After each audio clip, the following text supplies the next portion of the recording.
Welcome to the Hard Faith Podcast. I'm your host, Spencer Fulmar, the founder of Hard Faith. I've been working in the film and television industry for over 16 years.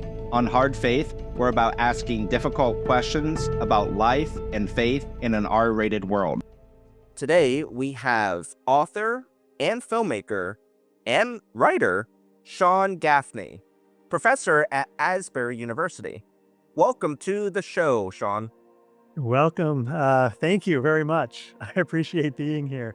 I love being welcomed because the welcomes are always like so warm. Yes.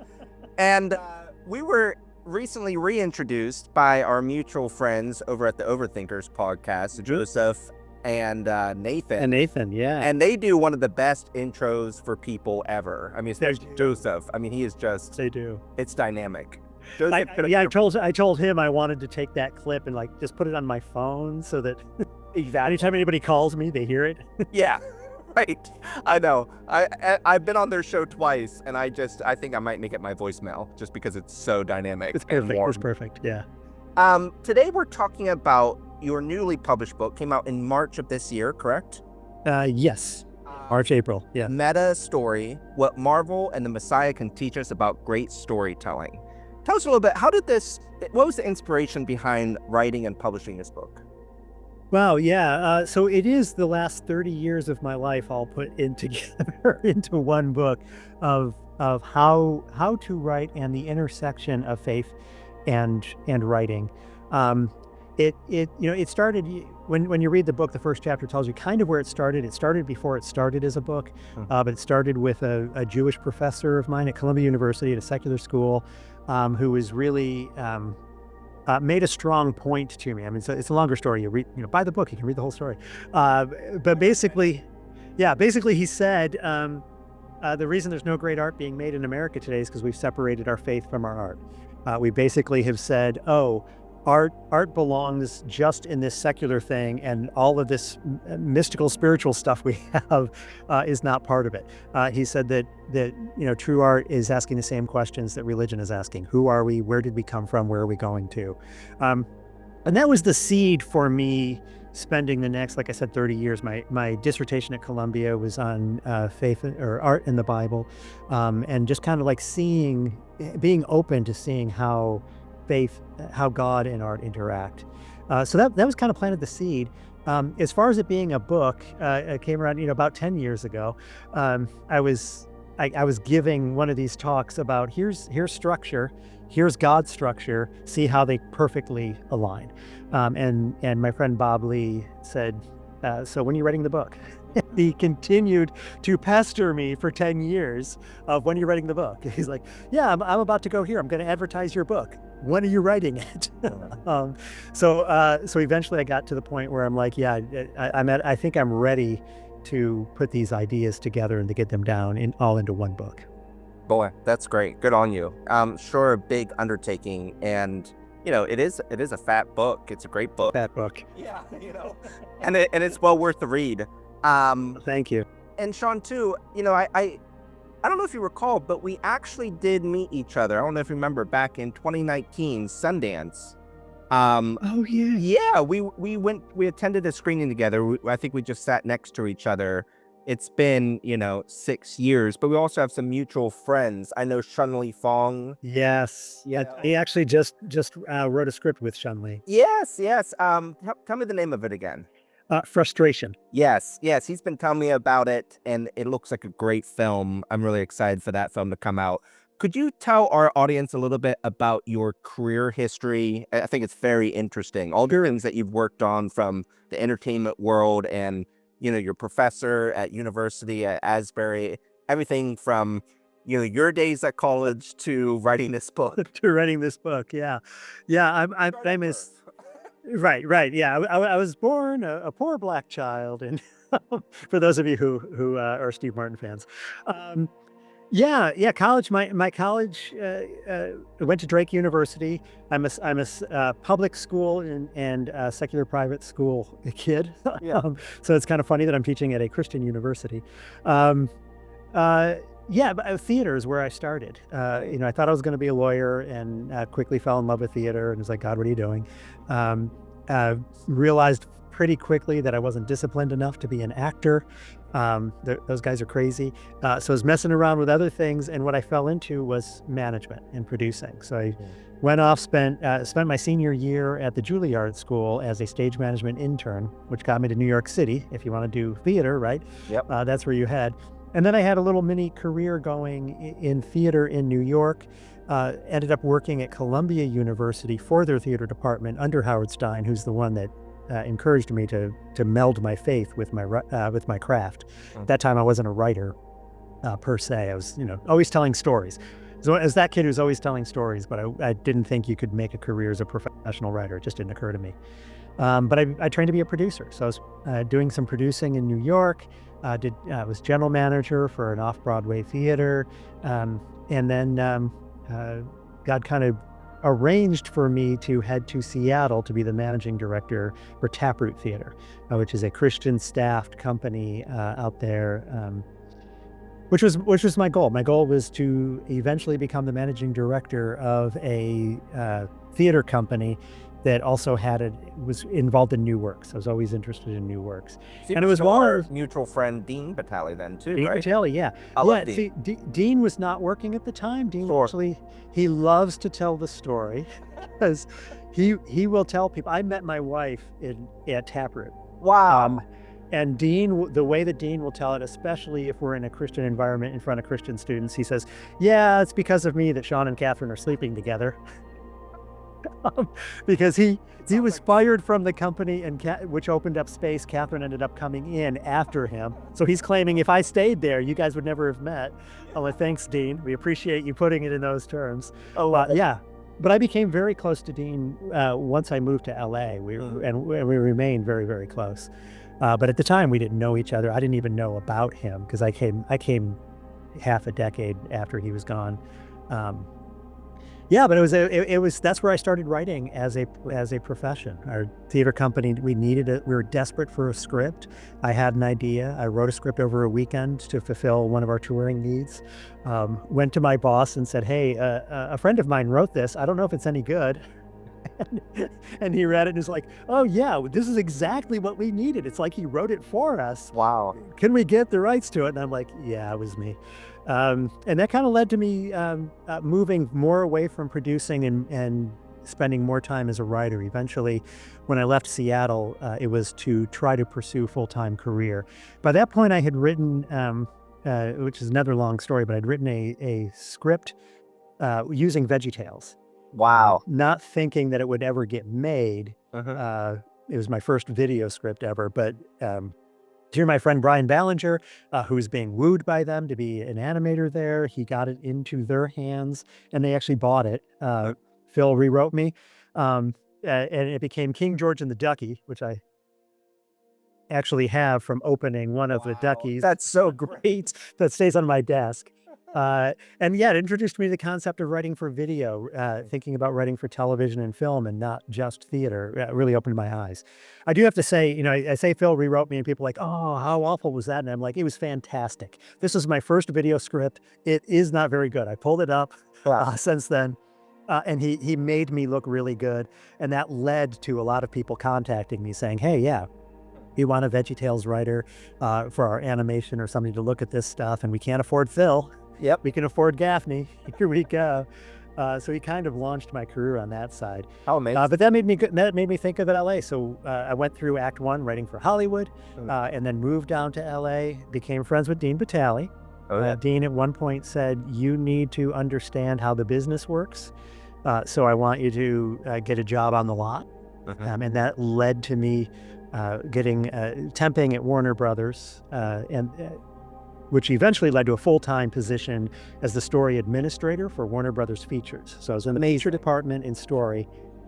Can you explain that title, story administrator? Also, how cool, because I think Warner Brothers is the most amazing studio, one of the most amazing places in the world.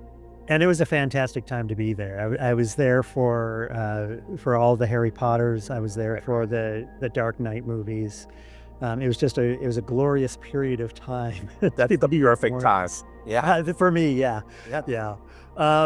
Yeah, the story administrator for Warner Brothers Features, I just like saying it. When I got hired, I called my wife and I said, "This is going to look great on a resume." It's such a cool especially if nobody knows what it is. It's a great title. It's amazing. There's no creativity whatsoever to it.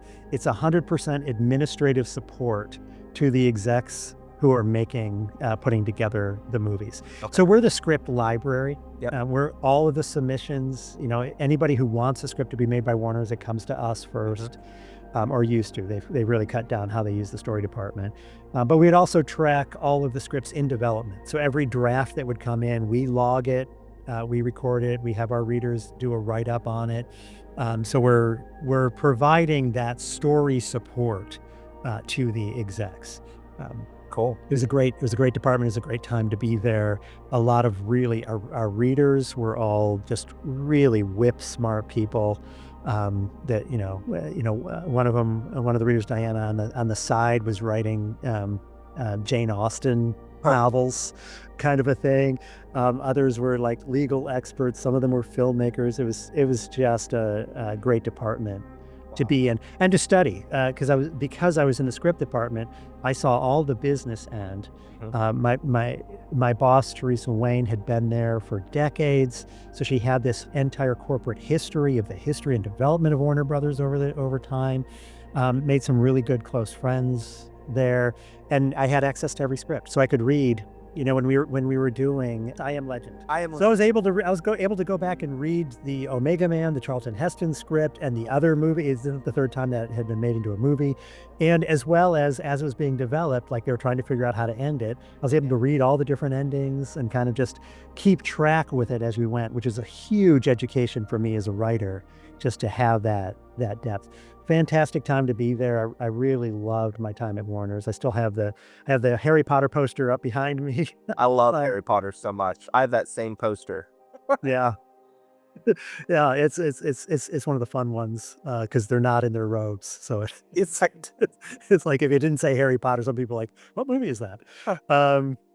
Yeah, so that got me to LA, and that got me doing movies, and I was also writing all along. Doing a bit more, I did a bunch more of the VeggieTales work and the Big Idea work, started to freelance at other places. That's where I started doing Superbook, which is another animated kids series through CBN. And I worked for that series for a long time, doing a lot of ancillary stuff as well as episodes. So this is how I was building my resume, writing some feature scripts, not really getting them made, but writing them, getting them read at least. Yeah. Interesting, I'm going to try to be brief on this, but we had a friend die. I think of him too, because I have the posters from his apartment. One of his posters is in my office. So it's just off to my left, so constantly reminding me. But Jack Gilbert, he was just an amazing Christian, amazing human being, and an amazing teacher. And he had taught all over the world. We actually, at his memorials, we had 4 or 5 memorial services for him, because one was too small for the number of people coming in. And they had a map of the world up, and people would be putting the push pins of where did they travel from. And he taught in Christian environment, religious environments, but also secular. So, people who worked on Friends. He ran the Warner Brothers television writing program for years. Wow. He had, one guy during one of his memorials got up and, said, "Hey, I'm not a Christian. I'm not like you guys. I don't believe in God. But I had trouble kind of understanding who this Jesus was. And anytime somebody said Jesus, if I thought Jack Gilbert, I understood what you guys were talking about." Oh my It's gosh. like that gives kind of me an chills. influence, right? What a legacy. Yeah, so a group of us after one of those services were sitting around talking. We're just saying, there is no one human being that can fill Jack's shoes. So we all vowed to each other that we'd each take a piece. So that led me to opening myself up to saying, okay, God, where and why? There was a school that he had taught a class at, and I said, maybe I could teach that class. And that started to snowball into God saying, no, I want you to go teach full time now. Which is hard. It's hard to. I bet. I quit Warner Brothers and left LA, doing what God told me to do. Yeah. And there's a back in your mind going, how many people think, oh, he couldn't hack it, and that's why he left, right? Sure. I wanted to wear a sign saying, no. It took me a while to go. Actually, the same person who encouraged me to write this book was the one who finally got me off my butt. Jonah is my patron saint. God tells me to go somewhere, and I figure out what's the fastest way in the opposite direction. Yeah. So I was talking to my friend Bob after church one Sunday. We're in the church parking lot, and I was just saying, here are all the reasons why God is wrong, and I should not leave. You know, I've got this sexy job on a lot. Right. I got this career going. I want to be in the business, and I'm in LA. You know, like excuse after excuse after excuse. And Bob just said, "Oh, I get it. You're comfortable. Okay," and then walked away. It was like, crap. I instantly called my wife and said, "Yeah, we're moving." Wow. So then part 4, my career number 4 is as a full-time educator. But still writing, which is the nice thing about education is I'm still creating. I was still able to produce a feature film.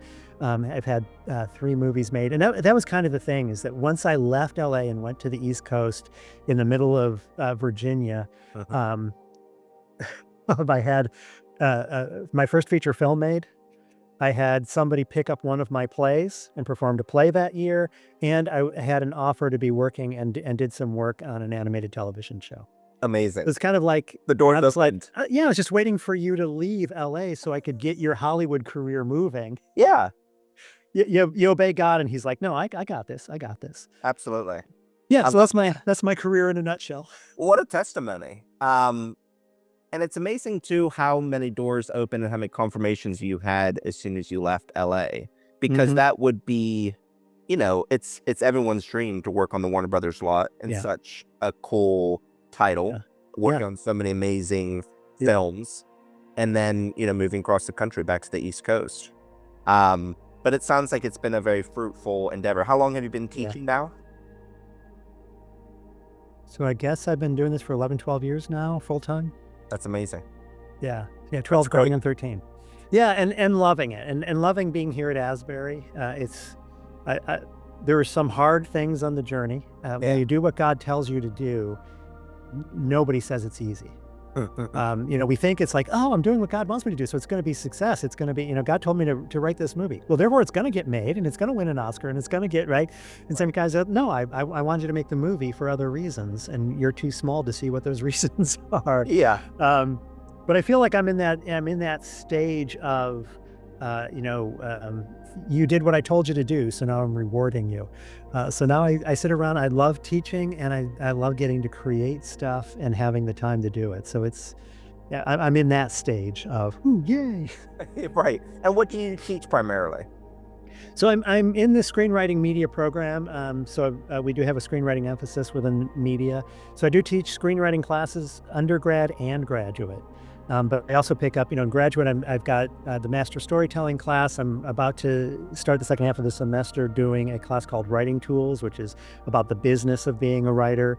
And then I pick up other classes outside of media as needed. So I teach we have a class that's kind of a speech. It's the speech class plus looking at our culture and how our culture is formed. So we have every student at Asbury has to take that. So there's like 15 different sections. So I can always pick up one of those. And then I do seminars. I actually just did a seminar, co-taught it with the president of the university on the Twilight Zone. So we spent a semester looking at the classic Twilight Zone, looking at episodes, and then just kind of talking about what is the episode saying? How is it saying it? How does that tie in with what God is doing in the world? How amazing. I just posted, with Robert Redford passing, was it yesterday? He has that one episode in the Twilight Zone where he plays death, and and he welcomes the old lady, he said it's okay. Yeah. And that show, I just love that show. I remember growing up watching it with my mom, and I bet that was a riveting series. It was wonderful, and it was wonderful watching these 20-year-olds who, we're not even, they're generations past it coming out. I mean, I wasn't conscious of it when it was airing as a baby, and seeing how 100% relevant it still is.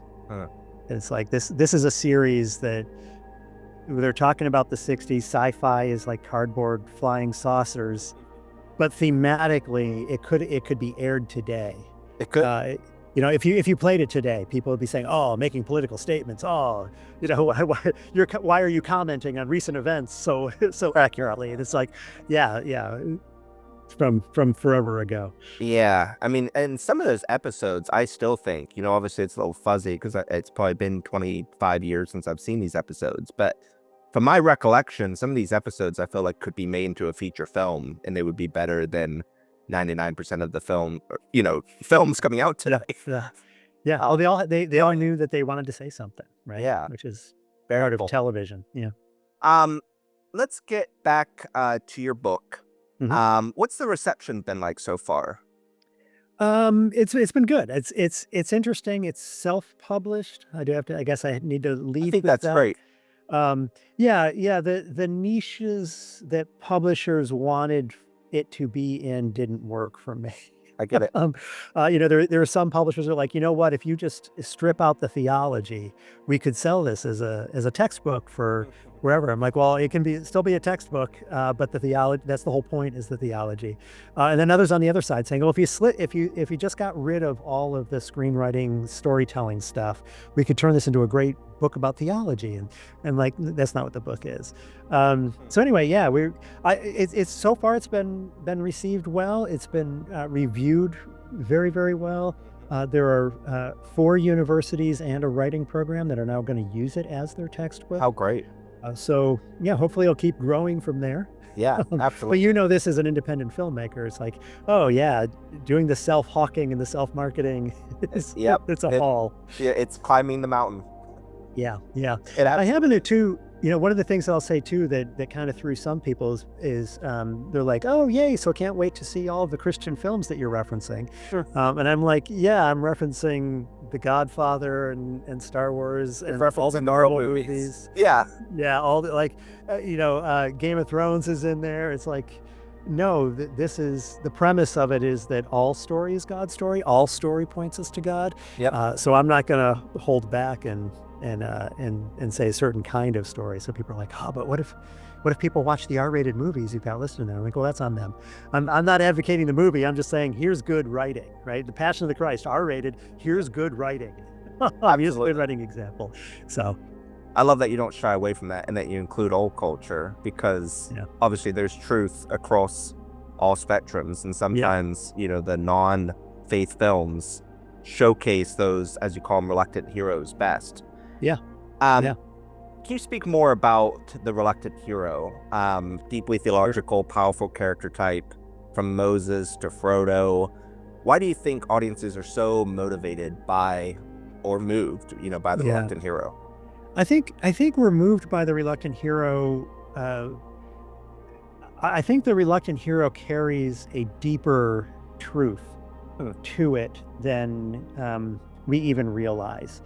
So Donna Parto, in her book, I think it's like a vessel God can use or something like that.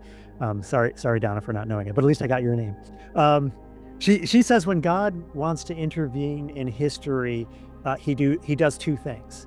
He picks the wrong person, and he gives them a seemingly dumb idea. And I love that, and it's backed up in scripture, right? Moses, like 80 years old, stutters. He's going to be the mouth of God. He's hated by the Egyptians. Exactly. He's wanted for a crime he did commit. Yeah. Wrong person. How are you doing? Wife. Yeah, like so many elements to why he's wrong. And what's our idea? Like, how are you going to free millions of slaves? Well, we're going to go and we're going to tell the Pharaoh, hey, do you mind undermining your entire nation's economy so that my people can go? Right. Like, dumb idea. Yeah. You got a giant? Find a child and give him a slingshot. Right? Over and over and over again. And I think we like that. We see that in our movies, right? Frodo, wrong person. What are we going to do? We're going to give the ring to a hobbit and have him walk his way into Mordor. Dumb idea, right? Spider-Man, we're going to take a kid who can't even figure out his powers, and we're going to have him save the multiverse, right? Over and over again, we're going to take this arrogant millionaire and we're going to entrust him to choose to not be selfish. Over and over again. Yeah. It's the plot that we're looking at. It's not in all movies, but it is in huge numbers of the movies.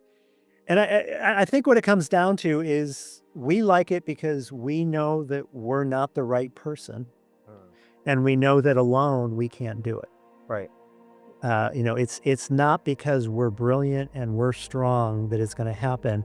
It's because we know that despite the fact we're the wrong person, we have a God that can use us, and that we will get there with his power. So I love that. I think it hits our psyche in a way that whether we realize it or not, we're like, oh yeah. That's funny. It's like whenever people ask me, like, why do you do Hard Faith? Even at the film festival, I was asked that. Why do you do Hard Faith? It's like, it's the reluctant hero. It's like, I do Hard Faith because then there's still hope for me, right? Like, yeah. If I'm showing these R-rated depictions of the faith journey, and this least likely hero can still succeed, can still be used by God in spite of himself, then maybe God can use me. And that's what I think, just like your book says, that's what audiences find when they watch these movies. Is like, well, maybe there's hope for me too. Yeah. You just had Jason Munden on as a guest. Oh yeah, talking about Ripple. All right. Yep. And Ripple's another great example. Like the central character of Ripple is a washed up alcoholic, deadbeat dad. Yeah. Like there's nothing redeeming about this guy from the outside. But I think part of what makes Ripple such a strong idea is it says, yeah, you're the wrong person. Let's go be a hero. Let's go, right? Let's step up to the plate. Let's do it. And that's what's so refreshing too about scripture, is that it just doesn't do rosy colored glasses. Faith-based films, my biggest beef with them, as I've said before and I'll say again, is that they're so often whitewashed. They're censored, the rough edges are sanded off. Yeah. And that's just difficult then for most general audiences to relate with these characters because they're not that bad. And if they're not that bad, then we're not that bad, and we really don't need a bloody crucifixion. Yeah. And it doesn't have to be R-rated. I love that it is R-rated, and you've talked about this all the time. Yeah. We need movies across the spectrum. Across the spectrum. But being PG or PG-13 doesn't mean that the edges need to be sanded off. Another thing we have in common is believing that the Harry Potter series is one of the most Christian series out there. And I talk to people and they're like, yeah, but Harry's a bad example. He has anger issues. He acts out. He misbehaves. I'm like, yeah, that's exactly JK's point. Right. Is that he's not a perfect person. We're not making movies saying, hey, if you are a perfect person, you can do okay. You can be a hero. We're saying if you're an imperfect person, you can stand up and be a hero. And the fact that Harry, the thing that makes Harry a role model is that he's not perfect. Yes. And JK it's not washed down in the movies or in the book. Nobody ever saying, oh, this is proper behavior. It's a good thing that you're having your anger issues, or it's a good thing that you're skipping, that you're disobeying authority. That's not the point. The point is, despite that, you can make the right choices and do the right things. Then you're a role model. Right. If it's perfection, I've never been perfect. So seeing a perfect person act perfectly, not a role model for me. I can't attain that. Yeah. Seeing a screw up, do the right thing, despite the fact they're a screw up. There we are. Yeah, I love that. That's so good. Were there ever seasons, you had talked about like finding a right publisher, it's too Christian, or should it just totally be Christian? You being at Tappert, which was Christian, but then going to Warner Brothers. Have you ever felt seasons where you felt pressure to either separate your faith from your art, and how did you navigate those moments? Or like keep your faith, even at Warner Brothers, did you kind of have to like be a closeted Christian? Like, how did that work? No, I mean, here's the thing about Hollywood that most people don't know. And if you want to know, talk to Jim and Karen Covell, who I know were at the Hard Faith Festival. Oh, yeah. And another couple that are really close. Hollywood is not the evil place that we say that it is. We like to create enemies. Yeah. We like to create the sense that what I'm doing is the right thing, and anybody who's not doing it is the enemy. Right. Even if that's, people who do work in R-rated movies must be the enemies. Sure. It's like, no, they're just Christians in a different way, right? Or the reverse. I had a student saying, well, if you're not working in R-rated, you're not being honest, you're not like, no, we don't need those divisions. So we've created this division. Dean Batali will say, if you ever hear anybody saying that Hollywood is Sodom and Gomorrah. Mhm. Tell them to stop it. They're lying. Yeah. It's not Sodom and Gomorrah because there are more than 10 righteous people there. Yep. It is Nineveh. It's Yeah. Nineveh. We need to pray for it, and we need to send our people there to talk to them about it, right? Yep. So the people at Warner's, whether they were Christian or not, didn't really make the difference as to whether they were good people or not.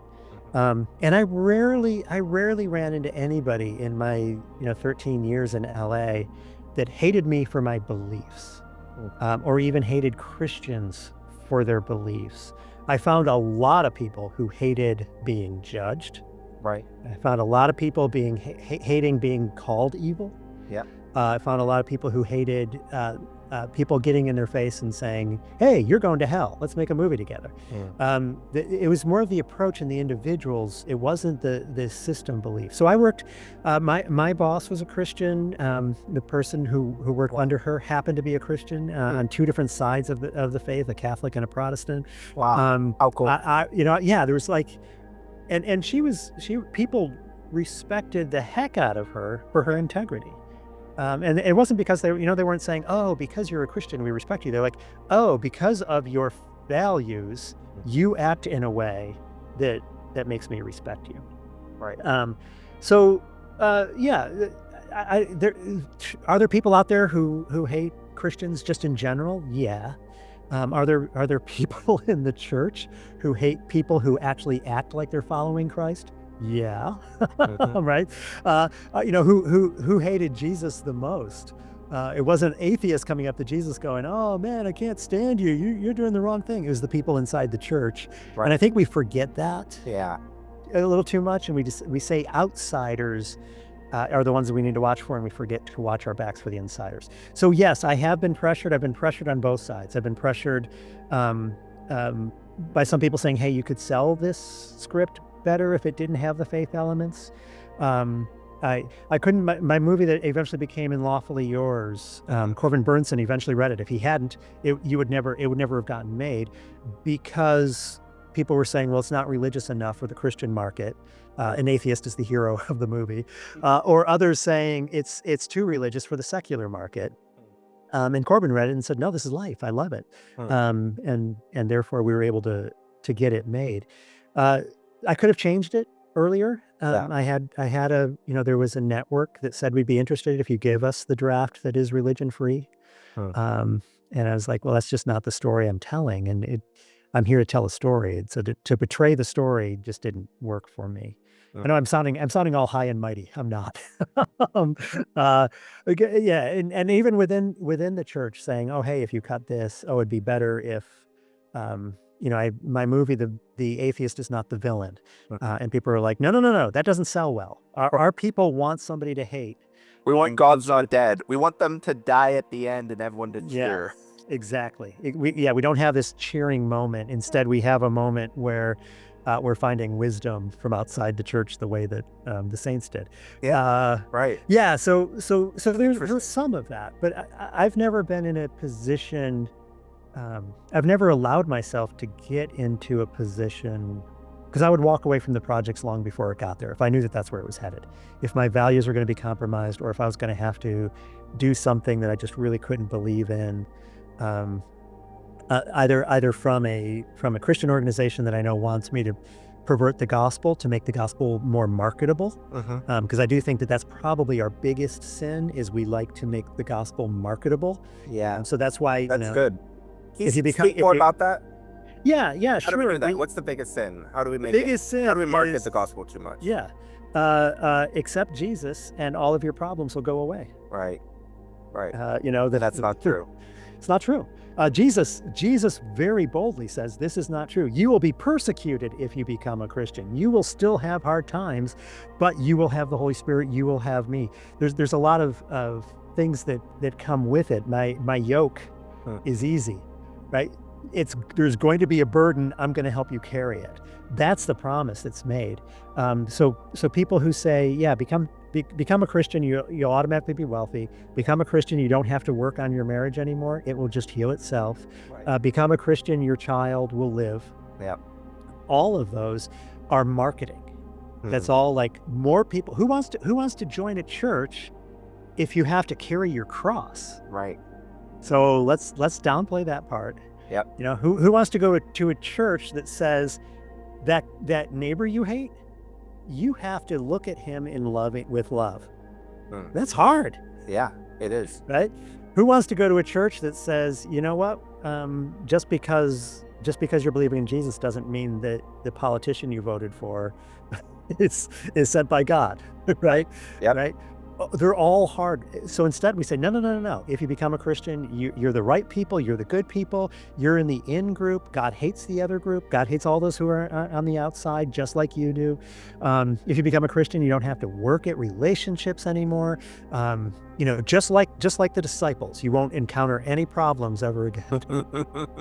Right? And we rewrite the Bible to make that happen. Yeah. I can tell another. Oh, sorry. Oh, yeah. I mean, it's sad that the health, wealth, prosperity gospel has become so popular in this country and abroad. Yeah. Like you're saying, that we've marketed the gospel too much, and it's just not true. Because I know from my own, experience that when I converted to Christianity, in just about every way, my life did become more difficult. I did have peace that surpasses understanding, and yes, his yoke has been easy, but there is a lot of difficulties with faith. Sorry, you were continue. What were you saying? No, I was going to tell a little a story. I'm debating whether I should tell this. Tell it. I was going to. I was brought in on Superbook, which is a cartoon about two kids and a robot who go back in time and relive Bible stories. And I was brought in by John Schaefer to kind of consult on it. I didn't really know much about the company. I didn't know much about what they were doing, but they were paying to consult. So I was like, yeah, let me go consult, thinking I had a weekend of work to do, and not thinking much beyond. Oh yeah, this job might continue. We were going over the story of David and Goliath, and in the setting up of that story, the first scene, David is protecting a lamb that is being attacked by a lion. The Bible says, yeah, I've killed lions, I've killed bears, and we thought, oh, we'll show that. Sure. We're sitting around a table, and the table includes people from all the different departments of the company. So not just the creatives, but a whole bunch of people. And the questions became, well, wait a minute. We're watching David kill a lion. That's going to be too rough for kids to watch. And at that time, we didn't know whether we're going to be. We thought we were marketing to 9 to 11-year-olds. Yeah. But they were like, yeah, we want to make sure that they don't think David as a killer. They don't think David is somebody who's going to be mean and kill another creature or whatever. We don't want the kids to be traumatized. So they're talking about solutions and saying, okay, so he hits him with the staff. What if we see the lion get up and woozily walk away? So the kids know the lion's okay. They know the lion is safe. Right? They're coming up with other ideas. And at this point, I've checked out a little bit. Because I'm thinking, well, I'm done here. Right. I've given my advice. I've given my opinion on things, and I don't need to be working on a project that's having these kind of conversations. It's being a little. I was very, very arrogant in the moment as well. Gordon, who's the guy who's overseeing the whole thing, he had also checked out. He was like on his phone answering emails. He was not participating in the conversation. And John noticed this, and John turned and said, "Hey, Gordon, what do you think about this?" And Gordon just looked up from the phone and he said, "What does the Bible say? Does the lion die?" He says, "Yeah, it says that he killed a lion." It's like, we're not rewriting the Bible so that a 5-year-old will feel better. And that's when I was like, okay, I'm in. I like that.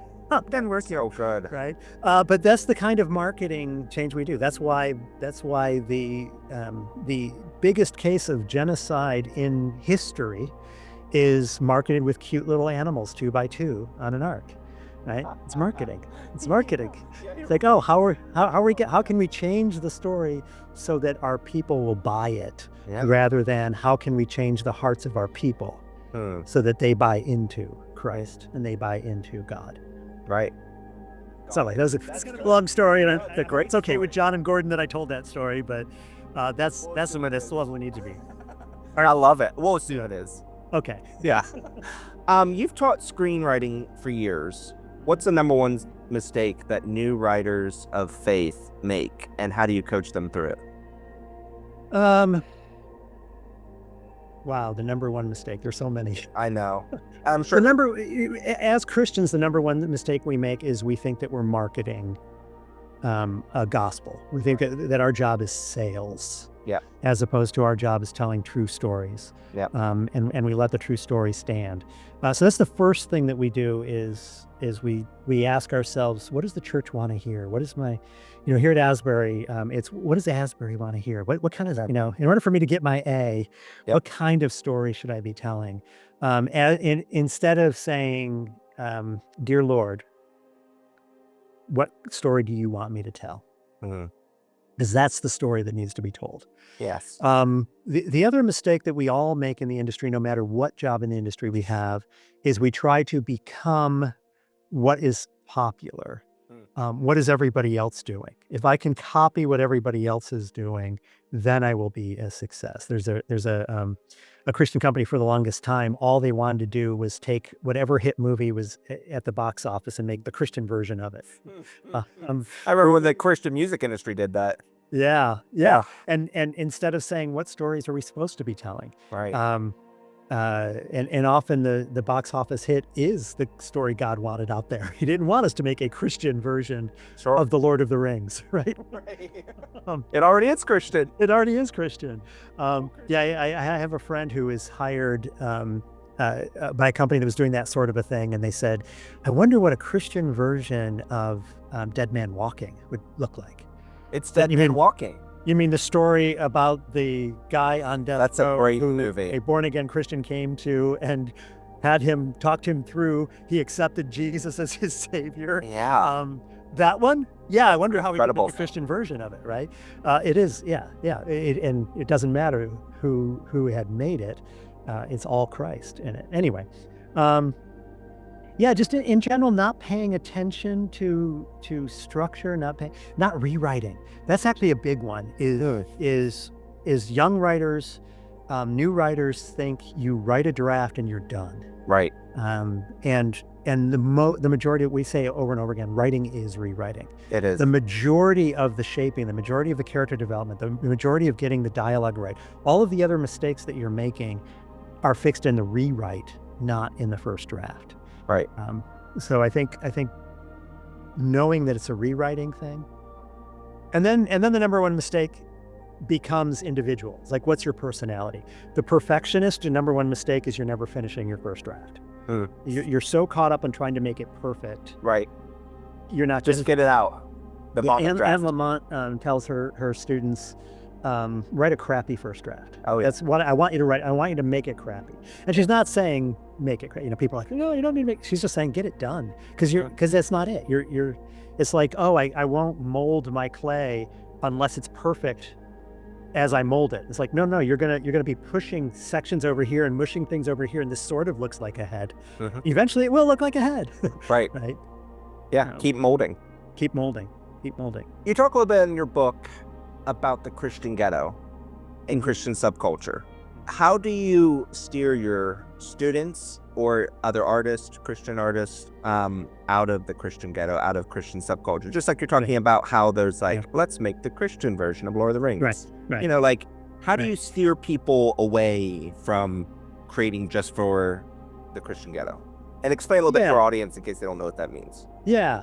So we kind of have our own our retreat. It's like a culture. We don't like the culture of the world. So our response is we're going to leave the world and we're going to create our own culture, our own music, our own movies, our own books. So we don't have to be tainted by what's out there. Right. And that's fine as far as it goes. It's a bad idea if we're really trying to avoid interacting with our culture, because you can't change culture if you're not part of culture. Yes. Michelangelo famously said, criticize by creating. You don't like that statue? Make a better one. Yeah. You don't think there's enough beauty in the world? Put beauty in the world, right? So that's kind of a great quote. Philosophically step one. Step two is misunderstanding preaching to the choir. Because when we say something's preaching to the choir, What we really mean is you're just telling the choir what they already agree with. Yeah. The choir needs to be preached to. Mhm. Our problem is we're not preaching to them. Our problem is we're saying, you're okay, don't worry about it. It's the guys on the outside. They're the ones who need to change. So within our Christian culture movies, our Christian as marketing, when we talk about, Christian movie, it's a dumb title because it doesn't mean anything. So I'm going to use it here as movies marketed to Christians. That's what I'm going to mean by it. They should be challenging. They should be, the Christian audience should be uncomfortable watching them. They should walk away from it thinking, oh my goodness, I need to become better in this area. I need to grow. I have stagnated. And this movie has inspired me to go beyond. Like the same way we watched The Lord of the Rings and we're thinking, well, I'm just one guy. What am I going to do? Well, he was just a hobbit. Inspires you to I want to be more. I want to do more. Are we being inspired to want to do more? Or are we being just told, hey, no, just keep sitting on your couch. You're fine. You're good. Just sit there and don't worry. The atheists will get hit by a bus and we're fine. Right? Yeah. What are you actually saying? Are you preaching to the choir? I will say this, at Asbury, we're prepping people for everything. We're using Hollywood as our standard. I'm not comparing my writers to, what's at the Christian festival. That's how good you need to be. I'm saying what just won the Oscar. That's how good you need to be, right? God is looking for quality. So that's our standard. I don't know where God's going to send you with that. God might be asking you. I'm sitting here saying, "Oh, Christian Ghetto. I worked on VeggieTales. I worked on Superbook. It's still really good though. VeggieTales is still good. Thank you. And being able to, and that's what we want to say, right? So we want, and the nice thing about VeggieTales, Phil Vischer's entire vision is Christian or non-Christian. I can tell people I wrote on VeggieTales and they're like, oh yeah, my kids watch that all the time. I'm like, really? You don't even go to church. It's like, doesn't matter because it is so good. So that's our standard, and that's okay because we need people in the Christian movie business. We need them in the Christian television business because that's a market too. If you know what that market is really for, if you're really doing God's work in it, right. And some of it is just when I go home at night and I just turn on, I've been binging Psych lately. It's a silly TV series. It's not deep. It has deep moments.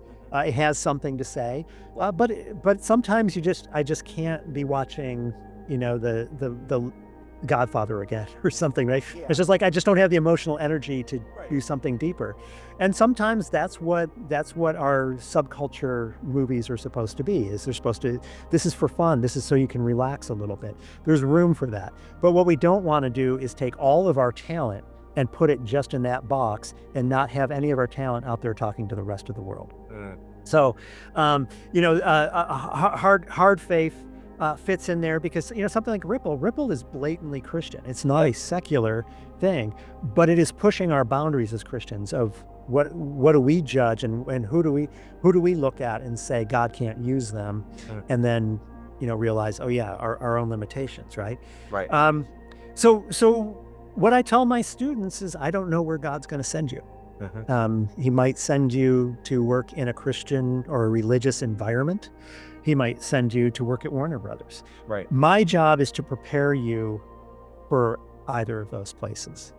What are the challenges when you're working at a ministry? Because more people are abused and spit out because they work at a ministry than there are that work at a lot of secular companies. So true. Sad, so true. What do you have to guard against spiritually? How many companies do we know? How many ministries do we see collapse because the leader of the ministry set themselves up as God, right, within it, and everybody has stopped questioning, right? So how can you hold on to your integrity? Who do you know who you are? How do you do that when you're at Warner Brothers? How do you do that when you're trying to be at a company that doesn't believe, or a company that is going in a direction? Dean Batali talks about being called to be salt. He said, salt doesn't preserve things forever. It just slows down the decay. The meat is still decaying. You put salt on meat and you wait 8 years, it's not going to be pretty, right? Sometimes your job is but you need to be strong and you need to know that to go in. So I'm prepping them from a faith point of view as well as from a writing point of view for that. Wherever you go, you know who you are in Christ, you know what you're called to, and you've got the skills and the the workarounds to be able to take that into any environment. Mm-hmm. And then the other major thing I do, which also goes to your question, is it's not my job to give you the Asbury voice. It's not my job to give you the Sean Gaffney voice. We have Sean Gaffney, right? We have, going back to what are some of the mistakes you make is like, if you're trying to be, if I want to be the next Christopher Nolan, forget it. We've got Christopher Nolan. We don't need the next one. We need the next Spencer, right? We need the next Joseph. We need the next Jason. We need the next Becky, right? Who are you? Who did God make you? God made you as an individual for the group, right? He made you as an individual for the benefit of all. Some of you are made to be eyes. Some of you are made to be fingers. Some of you are made to be feet, right? Paul talks about this. We're not all supposed to be the one thing. So who are you and where is God drawing you? God is drawing you to work with kids. That's fantastic. Let's go there. Yeah. And now we've got kids taken care of. If God is calling you to take care of the choir, beautiful. Let's do that. Devote your career to taking care of the choir. Has God drawn you to take care of the prostitutes and the tax collectors? All right, great. Let's go there. And if we all accept who we are and who Christ is forming us to be, we've covered the world. Right. There isn't anybody out there that we're missing, because that group that, you might be making. We talked to Charlie Carner talked to Act One years ago. He had made an R-rated movie, and somebody from the Christian organization said, I would never recommend that to anybody in my church. He's like, good, I'm not talking to them. Yeah. Right? Well, I can't remember if it was you or Jason in the last one that said, I'm talking to the world. The church can listen in if they want to. Yeah, Jason said that. Yeah, so it's being hit.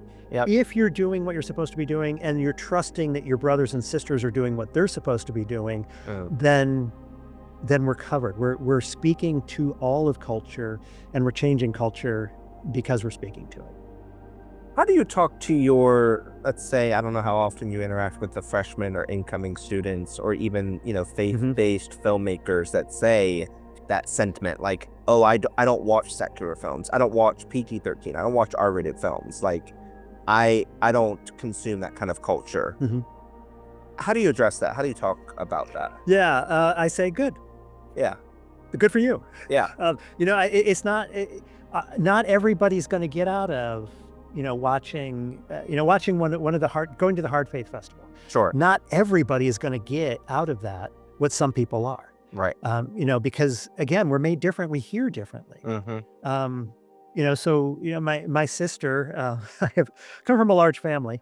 My sister, her kids, she didn't have a cable running into the house. Nothing was watched on their TV that wasn't brought in on a DVD or a VHS.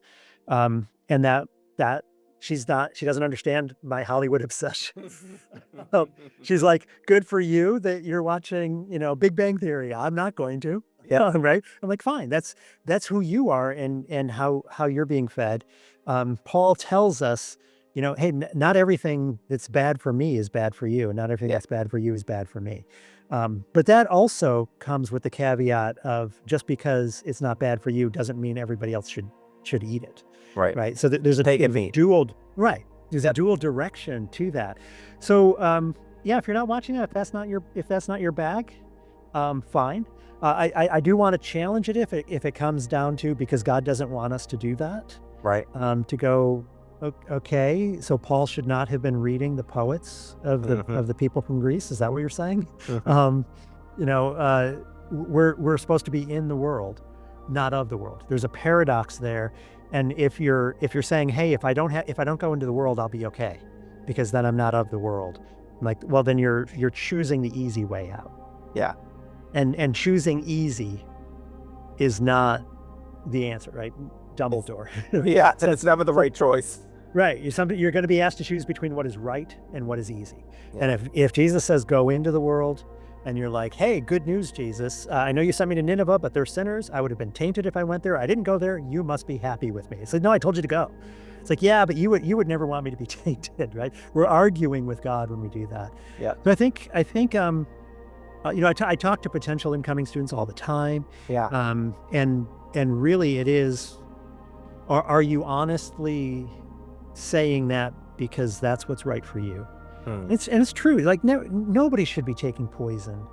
You know, why would we give our children snakes, right, when they ask for bread?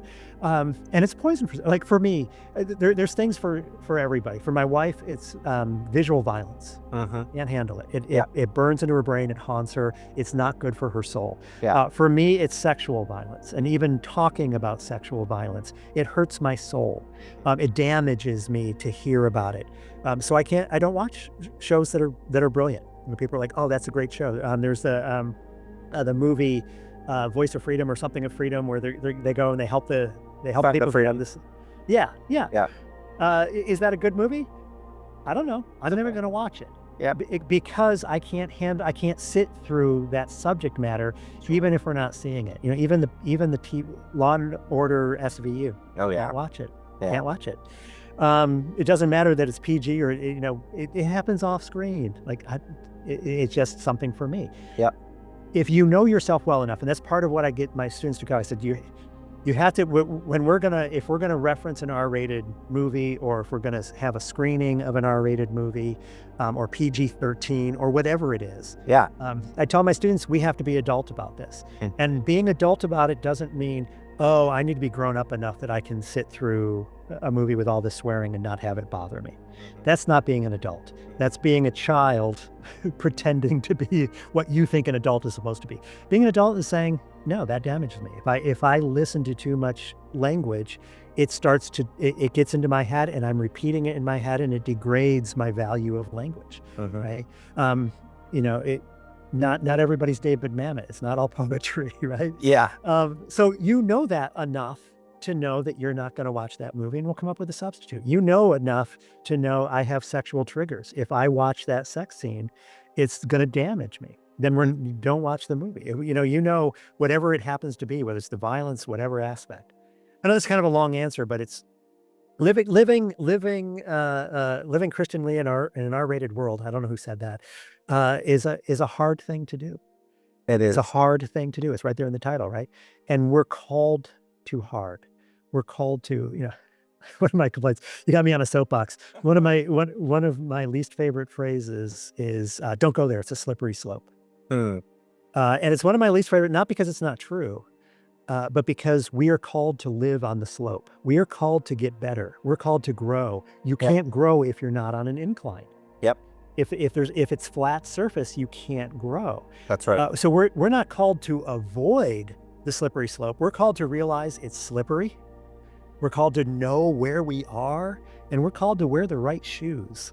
We're called so that we can go up that slope, not down that slope. So I agree. And, so often I think that Christians avoid difficult things mostly out of fear. Like even the theme for next year's film festival is do not fear. And I think it's the most repeated commandment in the Old and New Testament. It is, yeah. And sadly, I think it's what damages the Christian walk and the Christian church and our witness the most is just fearing other man, fearing our own comfort and security, fearing what, if we'll be right or wrong, and how we, are the messenger, the reluctant hero. And that's not supposed to be the driving force of the equation, is fear. No. And yet so often it is. And it is. And that's really where the question comes down. It's like, are you avoiding that thing because you're afraid, or are you avoiding it because you know what it is? Right. For me, even moving out of Hollywood, it was fear of what people were going to think of me. That's why I'm not answering God's call. Or fear that I might be proven wrong, or fear that, whatever it is. Be not afraid. John Paul II had an entire chapter of a book just on be not afraid. Wow. I need to read that. It sounds amazing. Sean, thank you so much for being on the podcast. Please tell our audience how they can purchase your book and how they can follow along with your journey. Oh, okay. That's a good idea. Yes. Yeah, so my book, again, is called Meta Story, What Marvel and the Messiah Can Teach Us About Great Storytelling. And you can I have a website, www.gaffneyinkwell.com. That's GAFF as in Frank, NEYINKWELL.com. You can go there to find the book. You can also sign up for my newsletter. I have a monthly newsletter on screenwriting, or there's also a link there to get to my vid series where I break down, do little moments in movies. I just do a little 5-minute, here's a moment, here's a good example of this term, and you can check those out. It says www.gaffneyinkwell.com. If you don't want to go there, you can just go to Amazon or any place that sells books. You can find my book. On the socials, I'm at Gaffney Inkwell on most of the socials if you want to try to find me on the socials. Right. Thank you so much, Sean. Really Thank you so much for having me. I really appreciate it. Yeah, wonderful conversation. I appreciate it. Thank you. Yeah, thank you. Thanks so much for listening to the Hard Faith podcast. Please subscribe and share. Visit hardfaith.org to learn more.